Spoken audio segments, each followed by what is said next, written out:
Assalamualaikum warahmatullahi wabarakatuh. Kembali lagi di channel Radio Horor. Untuk kisah kali ini ada sebuah cerita yang diambil dari akun Twitternya @nizarramadan08.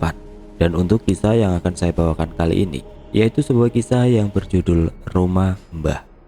Dan sebelum kita masuk ke ceritanya, tekan dulu tombol like video ini dan jangan lupa tekan juga tombol subscribe channel ini dan nyalakan juga lonceng notifikasinya agar tidak ketinggalan cerita-cerita lainnya dari channel ini. Dan buat teman-teman yang ingin membaca langsung ceritanya, nanti silahkan saja kunjungi linknya yang nanti akan saya sertakan di kolom deskripsi. Dan jangan lupa di follow juga akun Twitter penulis. Dan seperti apa untuk kisah kali ini, langsung saja kita masuk ke ceritanya. Dalam kisah ini akan saya ceritakan menurut sudut pandang saya dan teman saya. Sebut saja namanya Putra, nama samaran. Untuk lokasi rumah sendiri akan saya samarkan atas permintaan dari Putra sendiri. Bagi yang sudah mengetahui harap disimpan masing-masing.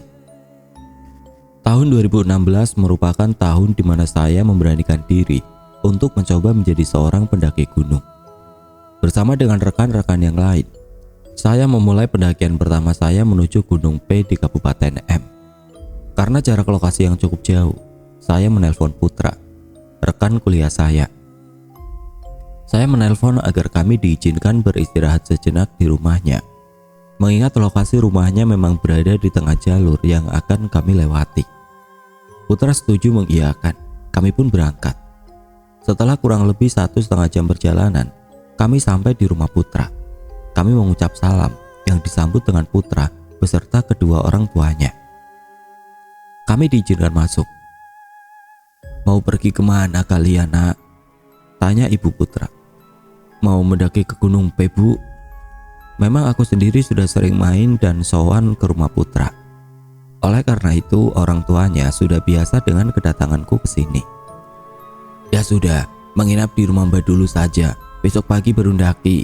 Istirahat dulu," terang bapak. "Iya pak, terima kasih banyak."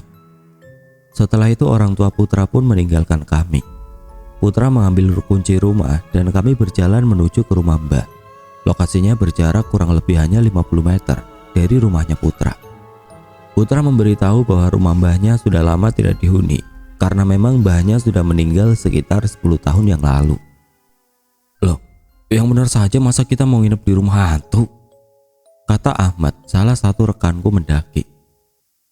"Ya enggak, rumahnya habis direnov kok, santai saja. Pun juga setiap 2 hari sekali juga bapak tidur di sana," Putra menenangkan. Walaupun kata-katanya terlihat menenangkan, agaknya penuturan di awal tadilah yang membuat kami semua sedikit merasa cemas bila mana harus menginap. Namun Putra tetap meyakinkan, selama ada dirinya, ia menjamin teman-temannya tidak akan diganggu. "Diganggu?" kata Ahmad. Lagi-lagi Putra seakan keceplosan mengenai kondisi rumah Simbah. "Tenang saja, tidak ada apa-apa, aman." Karena kami hanya menumpang dan hari juga mulai malam, maka kami pun menerima ajakan Putra. Rumahnya berada di pinggir jalan raya, sekilas nampak sama seperti rumah-rumah pada umumnya. Tidak nampak ada perbedaan fisik bangunan jika diperhatikan dari luar rumah. Namun akan amat sangat berbeda bila kita sudah memasuki rumahnya. Benar-benar berbeda. Terlihat seperti rumah-rumah kakek nenek ketika di desa yang menggunakan hiasan-hiasan tradisional.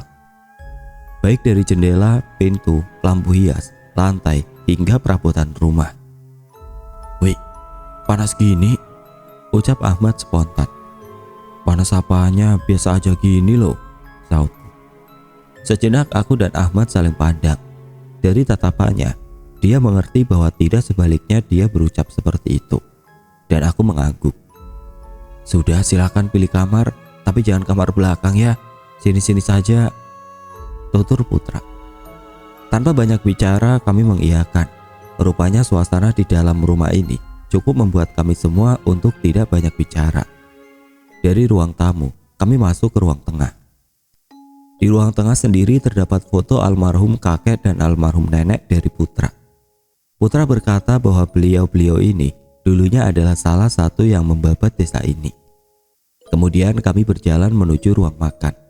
Di atas meja makan terdapat lukisan harimau dan burung merak yang jika dilihat seolah sangat nyata. Dan di samping kanan kirinya ada 2 kamar. Aku menuju kamar kiri beserta 2 rekanku, sedangkan Putra dan Ahmad menuju ke kamar kanan. Kami menata kamar yang akan kami tempati, kemudian bergegas untuk mandi dan melaksanakan sholat maghrib. Sedikit flashback sejenak, di mana di tahun 2014 akhir, aku pernah diajak Putra ke rumah ini setelah ia begitu penasaran akan ekspedisiku di rumah Darmo. Katanya, semenjak mbahnya meninggal dan rumah ini tidak dihuni, bahkan ia sendiri pun tidak berani untuk menginap 1 malam pun di rumah ini. Aku yang saat itu memang penasaran dengan hal gaib, menyetujui ajakannya untuk memasuki rumah mbahnya Putra. Kami bertemu di rumah Putra jam 11 malam. Kataku, masih terlalu pagi kalau mau tahu eksistensi mereka. Akhirnya kami ngopi sejenak di warung dekat rumahnya. Ia bercerita bahwa saat itu rumah mbahnya sedang direnovasi karena akan ditempati oleh kakak Putra setelah menikah. Ya bagusnya begitu, biar rumahnya terawat. Tidak terasa jam menunjukkan pukul 12:30. Kami pun berjalan menuju rumah Simba. Tidak ada perasaan aneh saat itu. Cuaca juga sedang cerah. Namun saat akan memasuki rumah, mendadak anjing milik tetangga rumah Simba menggonggong dengan sangat keras. Aku tersentak kaget. Pikiranku langsung tidak enak. Suasana mendadak berubah menjadi mencekam karena lolongan anjing tidak juga berhenti. Aku melihat Putra. Dia mengatakan bahwa memang biasanya seperti itu. Biasanya, apakah mungkin anjing tersebut merasakan ada kehadiran makhluk lain? Namun Putra meyakinkan bahwa tidak akan terjadi apa-apa. Ya sudah, ayo masuk ke rumah. Saat masuk ke rumah, penampilannya sama persis seperti yang saya jelaskan di atas. Hanya saja dalamnya masih kotor karena memang sedang direnovasi. Semua lampunya dinyalakan oleh Putra. Perlahan dan berhati-hati, kami melangkah dan mengamati sekeliling. Perasaanku masih tidak tenang karena lolongan anjing masih terdengar cukup nyaring. Hingga akhirnya kami tiba di perbatasan antara meja makan dan pintu belakang. Sejenak aku melihat lukisan harimau yang terpampang. Nampak hidup dan seakan mempunyai energi sendiri. Energi yang cukup membuatku merasa merinding bila melihatnya lama-lama. Saat akan membuka pintu belakang, Putra berkata, "Yakinkah ini?" "Ya udah nanggung." Suatu keputusan yang bila saya ingat merupakan salah satu yang terburuk. Pintu dibuka, nampak gelap, namun tidak hanya itu. Karena aku melihat banyak makhluk hitam tinggi besar berlalu lalang di sana. Jumlahnya ada puluhan. Dan saat mereka sadar akan kehadiran kami, mereka semua terdiam. Namun tidak ada yang menoleh ke arah kami. "Sudah tutup saja, cepat segera balik," ucapku sedikit gemetar. Pintu ditutup, kami dengan sedikit berlari menuju keluar rumah. Sesampainya di luar aku ngos-ngosan. Jantungku berdetak cukup cepat menyaksikan pemandangan tadi. Putra yang keheranan pun bertanya, "Lihat apa saja tadi kamu?" "Bentar, jangan cerita di sini. Ayo ke rumahmu saja." Putra setuju. Mungkin ia juga ikut ngeri melihatku panik sedemikian rupa. Setelah sampai rumah Putra, ia memberiku segelas air. Sejenak agak tenang, kemudian aku ceritakan apa yang aku lihat di dalam rumah Simba. Penghuni ruangan belakang tadi sangat banyak. Wujudnya hitam, pekat, tapi tidak berbulu. Mondar-mandir. Setelah tahu kedatangan kita, semuanya diam. Wajahnya pun tidak kelihatan. Jancuk, baru pertama aku lihat yang seperti ini. Aku masih antara tidak percaya, kaget dan sedikit gemetar. Kemudian Putra mengatakan bahwa memang sudah kurang lebih 8 tahun rumah itu tidak dihuni semenjak mbahnya meninggal. Kadang orang tuanya lah yang menginap di sana beberapa hari sekali.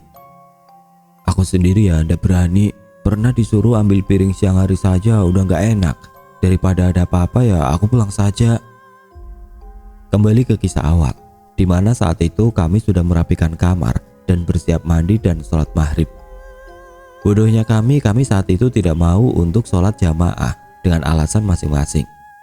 Alhasil disinilah teman-teman kami mulai menerima gangguan gaib di rumah ini. Kebetulan akulah yang pertama kali minta Putra untuk diantar mandi. Setelah pintu belakang dibuka, tampak sekali ruang belakang yang sudah tertata dan cukup bersih. Meski bayangan ketika aku pertama melihat halaman belakang ini masih cukup menghantui. Halaman belakang ini terdapat 2 kamar tidur di sisi kiri, dapur, sumur tua yang tepat berada di pusat halaman, gudang dan kamar mandi yang lokasinya sedikit terpisah satu sama lain. Mungkin inilah kamar tidur yang Putra melarang kami untuk memakainya. Aku meminta izin dan minta ditemani Putra untuk diperbolehkan melihat-lihat area halaman belakang. Dan kebetulan ia mempersilahkan. Saat melihat kedua kamar yang bersebelahan, tampak ada bayang atau amben tua seperti milik orang sepuh dulu. Tampak rapi dengan bantal gulingnya. Dulu mbah laki-laki dan mbah perempuan yang tidur di sini. Terus untuk menghormati, bapak dan ibu masih membersihkan kamar ini, tutur Putra. Aku manggut-manggut. Setelah itu kami menuju dapur. Nampak seperti dapur pada umumnya. Namun setelah dapur, kami melewati sumur tua yang tepat menghadap ke arah gudang. Pandanganku langsung menuju ke arah gudang yang terkesan gelap namun memiliki kehidupan di dalamnya. Gudangnya tidak kamu kasih lampu? Loh, minggu kemarin sudah dipasang 25 watt di situ. Nggak tahu lagi kok mati. Besok tak bilang ke bapak. Entah kabel konslet atau mungkin energi di gudang tersebut cukup kuat sehingga bisa membuat lampu yang baru dipasang 1 minggu bisa padam. Ya udah, tak mandi saja, tungguin lo Put. Iya, tak tunggu di dapur. Aku mempercepat mandi dan sekalian wudhu, karena percayalah, kamu tidak akan pernah mandi dengan tenang di mana kamu pernah melihat banyak penampakan di sana. Put, aku memanggil. Tidak ada jawaban. Put, hai Put, teriakku. Iya, aku di sini, sautnya. Aku langsung memakai baju tanpa mengeringkan badan terlebih dulu, karena jujur saja perasaanku sudah sangat tidak nyaman. Saat pintu kamar mandiku buka, terlihat ada sekelebat bayangan masuk menuju gudang. Wah, ucapan selamat datang nih, gumamku. Aku lantas menuju dapur dan kebetulan Putra juga sudah selesai membuatkan kami minuman hangat. Aku tanya di mana letak musolahnya dan Putra memberitahu bahwa letaknya berada di sisi kanan setelah pintu belakang. Sholat dulu, aku mau mengantarkan ini ke depan. Aku mengiyakan, kemudian aku memulai sholat maghrib. Sholat yang tidak benar-benar khusyuk. Walaupun aku sholat sendirian, rasanya seperti di belakangku ada yang ikut menjadi makmum sholat.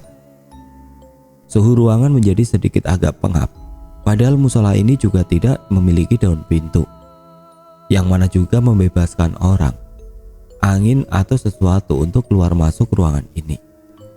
Pada saat salam, aku mencoba untuk menoleh sekalian ke belakang secara perlahan-lahan. Satu salam kanan, keadaan masih aman, dan pada saat selesai salam ke kiri, terasa ada hembusan angin melewati tengkukku. Tanpa berpikir panjang, aku pun keluar dari musola dan menuju ke depan. Aku berpikir sepertinya kejadian barusan tidak baik untuk aku ceritakan langsung di sini. Mengingat ada Putra yang selaku sebagai tuan rumah dan juga ada teman-teman lainnya yang ditakutkan nantinya menganggap aneh-aneh rumah ini. Sana mandi, gantian. Kemudian Ahmad dan lain-lain silih berganti mandi. Sambil menghabiskan waktu malam, kami ngopi bersama sembari mengecek peralatan dan perbekalan mendaki kami. Pukul 10 malam teman kami sebut saja Dani izin untuk tidur duluan. Kebetulan Dani, Wahyu dan aku tidur di satu kamar. Dia berjalan menuju kamar, sementara aku, Putra, Ahmad dan Wahyu kembali melanjutkan obrolan santai. Belum 15 menit Dani kembali menghampiri kami. Wajahnya sedikit pucat, namun ia berusaha menyembunyikannya. Aku yang paham gelagat Dani sudah memprediksi kejadian yang menimpanya. Udah jadi ngantuk, ada yang nempel di tembok pojok kamar. Lagi-lagi sudah 2 orang yang memang sudah tidak bisa menyembunyikan rasa takutnya, Dani dan Ahmad. Putra hanya menenangkan sebisanya. Sebetulnya ingin juga aku ceritakan kejadianku tadi, namun aku merasa tidak enak hati dengan Putra. karena ia juga sudah repot-repot menemani dan mempersilahkan kami untuk menginap di rumah mbahnya. Ya meskipun dengan kondisi dan berbagai kejadian aneh di dalamnya. Untuk itu pun akhirnya aku menyuruh teman-teman agar segera beristirahat, karena besok pagi sekali kami akan melanjutkan perjalanan menuju Gunung P. Dani dan Wahyu nampak seperti bimbang untuk tidur di kamar. Terlihat dari raut wajah mereka yang nampak gugup. Ya sudah, aku tidur paling ujung. Yuk, kamu sebelah tembok, biar Dani ada di tengah. Wahyu dan Dani menyepakati. Kami menuju kamar, sementara Ahmad akan ditemani Putra di kamar satunya. Aku tak tidur sendirian di musola. Aku malah tidak bisa tidur kalau ada temennya, ucap Ahmad tiba-tiba. Kami menoleh secara bersamaan, namun hanya satu orang yang berkata mengingatkan, Putra. Kamu yakin? Iya. Kasih aku sovel aja biar tidak dikerumuni nyamuk, jawab Ahmad ngeyel. Ya sudah, aku sudah mengingatkan lu ya, pesan Putra. Aku, Dani dan Wahyu yang sudah tidak mau ambil pusing pun langsung masuk ke kamar. Kami membaringkan badan dan sengaja pintu kamar tidak aku tutup seluruhnya. Alasannya agar aku sendiri bisa melihat Putra di kamar sebelah, karena dengan begitu aku bisa sedikit merasa tenang. Putra menghampiri Ahmad di musola. Rupanya ia masih asik bermain game ponselnya. Kalau nggak kuat, masuk aja, pesan Putra. Iya, sudah sana, bawel, tetus Ahmad. Seakan-akan Ahmad sendiri yang meminta uji nyali di rumah ini. Pintu musola Putra tutup, dan pintu belakang juga ia tutup. Setelah aku melihat ia menuju kamar seberang kamar, aku pun langsung tertidur. Sampai tiba-tiba Dani membangunkanku. Ia berkata ingin kencing dan memintaku untuk menemaninya ke kamar mandi. Kulihat jam dinding yang menempel di atas pintu kamar pukul 03.15. Aku pun bangun untuk mengantarnya. Sejenak aku berpikir untuk mengajak Putra. Namun setelah aku dan Dani keluar kamar, nampak ada Ahmad yang sudah tidur di samping Putra. Sejenak aku terdiam, mencoba menjelaskan penglihatanku. Apakah yang di samping Putra ini betul-betul Ahmad, asli atau tidak? Bukannya Ahmad tadi tidur di musola ya? Tanya Dani. Ya mungkin saja sudah pindah masuk kamar, sudah cepat kencing sana, ucapku menenangkan. Meskipun dalam hati sendiri, perasaan campur aduk bukan main. Aku akan membuka pintu belakang, pintu yang sama ketika dibuka beberapa bulan yang lalu. Aku melihat banyak sosok hitam di sini. Gagang pintu sudah kupegang. Dengan mengucap basmalah, aku membukanya perlahan. Tampak sepi, hening. Kulihat juga pintu musola masih tertutup. Namun aku tidak berani membukanya. Aku dan Dani tiba di sumur tua. Kemudian kusuruh Dani agar segera buang air. Sembari menunggu Dani kencing, mataku mengawasi keadaan sekeliling. Benar-benar hening. Bahkan suara serangga malam seperti jangkrik pun tidak terdengar di sini. Padahal Putra sendiri pernah mengatakan bahwa di belakang rumah Mbah terdapat kebun pisang dan barongan. Di sela-sela aku melihat sekeliling, tiba-tiba terdengar suara lolongan anjing sebelah rumah. Lolongannya begitu panjang, seakan menandakan anjing tersebut melihat sesuatu. Dan cepetan cok, ucapku. Dani pun terdengar masih mengguyur di dalam kamar mandi. Aku menghampiri, pintu kamar mandi ku gedor, sekedar meyakinkan diri bahwa memang ada Dani di dalam kamar mandi. Iya bentar, masih aku guyur ini su, sautnya. Dengan posisiku yang berada di depan pintu kamar mandi, otomatis pandanganku tertuju lurus dengan gudang yang berada tepat di seberang. Lolongan anjing masih terdengar. Gudang yang tidak memiliki pintu itu pun nampak gelap. Hingga aku melihat ada sorot mata merah menyala di dalamnya. Dan sudah ada pakai dibasuh, ayo cepat balik, ujarku. Dani keluar kamar mandi. Ketika itu juga aku tarik tangannya agar langsung berlari masuk menuju rumah. Saat akan menutup pintu belakang, terdengar suara deheman orang dewasa dari dalam musola. Aku yang sudah tidak memperdulikan suara tersebut langsung menutup pintu, namun dengan cara yang pelan agar Putra dan sosok yang terlihat seperti Ahmad tidak terbangun dari tidurnya.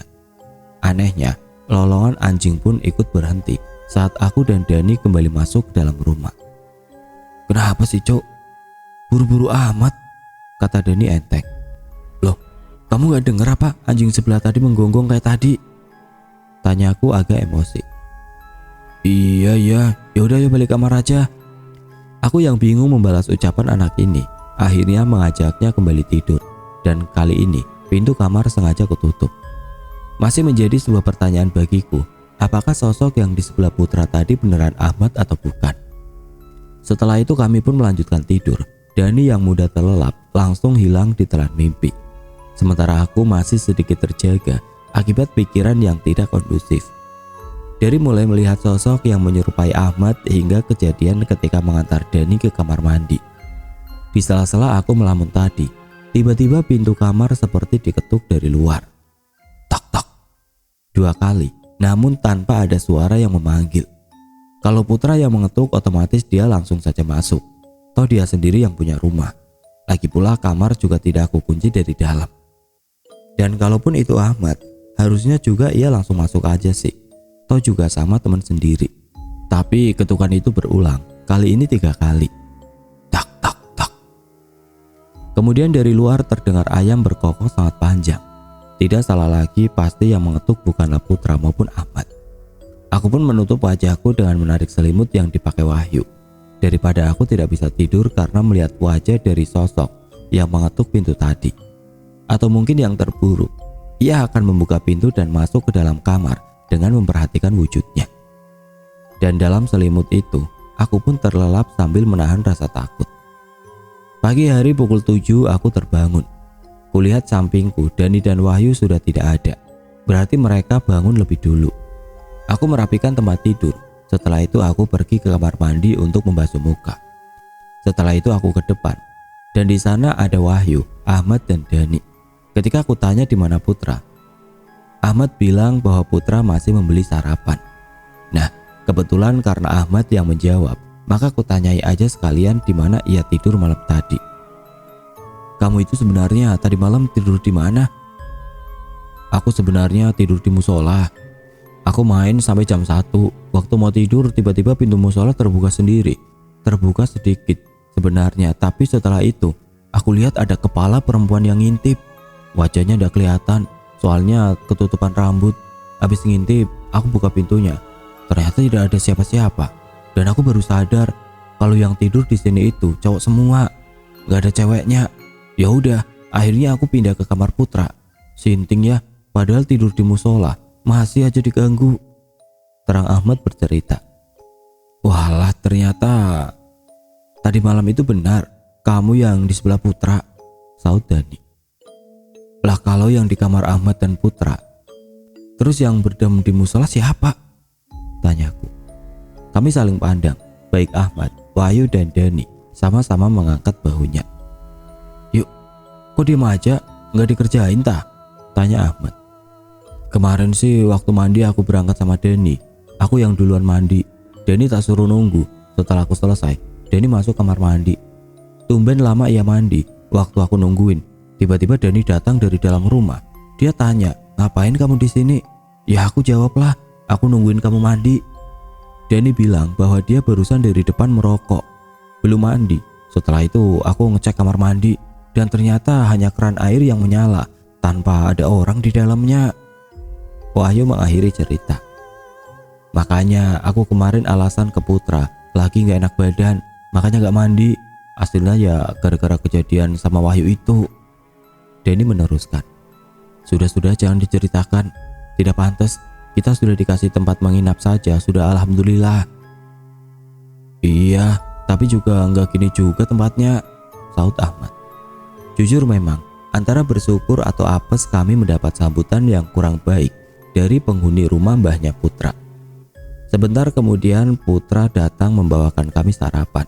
Kami yang sudah saling bercerita, pura-pura tidak terjadi apa-apa. Setelah itu kami izin dan berterima kasih kepada Putra karena sudah memberikan kami tumpangan rumah untuk menginap. Ya pokoknya jangan kapok-kapok ya main kesini, pesan Putra. Kami berempat cuma meringis kuda mendengarnya. Setelah itu kami melanjutkan perjalanan untuk mendaki ke Gunung Pek. Beberapa bulan setelah itu, di kampus akhirnya aku memberanikan diri untuk bercerita kepada Putra atas kejadian yang kami alami sewaktu menginap di rumah mbahnya.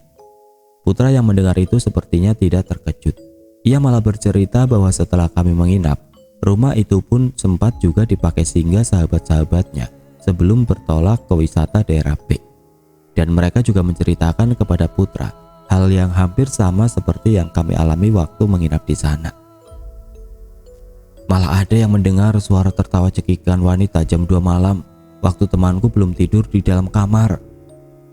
Intinya adalah rumah itu memang memiliki penghuni yang lumayan open house bagi orang yang baru pertama masuk. Karena setelah itu waktu aku menginap kembali di sana, tidak ada gangguan sama sekali. Malah temanku yang baru menginap di sana yang rata-rata diisengin sama mereka. Putra menuturkan bahwa gudang depan kamar mandi tempat aku melihat mata merah menyala itu merupakan tempat yang digunakan sebagai menyimpan barang pusaka peninggalan mbahnya Putra seperti keris dan tombak. Pantas saja auranya begitu kuat. Lampu saja belum umur seminggu udah mati. Tapi setelah ini rumah tersebut akan dibersihkan. Soalnya masku mau menempatinya. Sayang juga kalau misal rumahnya Mbah tidak dihuni, cerita Putra. Iya, memang baiknya begitu. Moga-moga setelah itu tidak ada yang diganggu lagi. Beberapa bulan kemudian setelah acara ruat rumah, aku kembali main ke rumah Putra. Ia bercerita bahwa saat proses pembersihan, Ustadz yang membersihkan sedikit kewalahan membersihkan penghuni yang ada di dalamnya. Tinggal beberapa penghuni yang akan dibersihkan. Kemudian sosok yang paling tua di situ meminta izin kepada Ustadz agar tidak dipindahkan. Karena sosok tersebut merupakan sosok yang menghuni barang pusaka milik mbahnya Putra. Setelah berdiskusi dengan keluarga Putra, Ustadz tersebut pun menyetujui izin tersebut untuk tinggal. Dengan catatan, tidak akan pernah mengganggu anak turunan keluarga Putra. Dan alhamdulillah atas izin dari Tuhan, rumah tersebut kini dihuni oleh keluarga dari kakaknya Putra. Waktu aku sowan ke sana, rumah tersebut sudah tampak rapi dan bagus. Banyak bagian yang sudah direnovasi, meski aura mistisnya tetap saja terasa bagiku. Rumah ini seperti memberi pesan bahwa janganlah terlalu lama meninggalkan rumah dalam keadaan kosong. Apalagi jika rumah tersebut tidak memiliki penerangan yang cukup dan tidak pernah digunakan sebagai sarana untuk beribadah, seperti sholat ataupun melantunkan doa-doa. Karena dalam agama Islam pun ketika suatu rumah tidak mendapatkan perhatian selama 40 hari atau lebih, maka rumah tersebut akan mudah ditempati oleh makhluk-makhluk dari bangsa lain. Maka dari itu penting bagi kita untuk rajin berdoa agar rumah kita bersih dari segala macam gangguan, baik gangguan yang bersifat nampak maupun tidak nampak. Karena sebaik-baiknya pelindung adalah Tuhan Yang Maha Esa.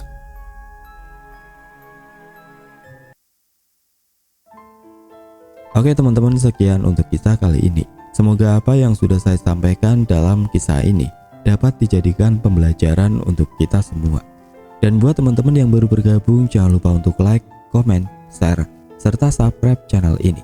Dan nantikan kisah-kisah horor berikutnya tetap di channel Radio Horor. Wassalamualaikum warahmatullahi wabarakatuh.